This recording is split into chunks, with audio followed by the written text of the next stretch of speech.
Hi, it's Kate. People have been asking us about this issue.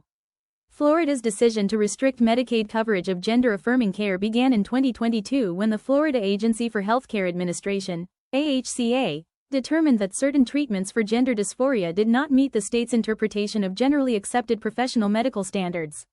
AHCA's review questioned the strength of the scientific evidence supporting gender-affirming treatments, including surgeries, hormone therapy, and puberty blockers. The agency cited what it considered limited long-term research and insufficient evidence demonstrating the safety and effectiveness of these treatments.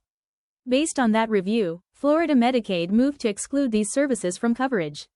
The decision was controversial because Florida's policy went beyond gender-affirming surgery. It also affected hormone treatments and puberty blockers. Supporters argued that taxpayer-funded Medicaid should pay only for treatments that the state considers medically necessary and sufficiently supported by evidence. Opponents argued that Florida's review was politically motivated and that gender-affirming care can be medically necessary for some patients. They also argued that excluding these services from Medicaid amounted to discrimination against transgender recipients.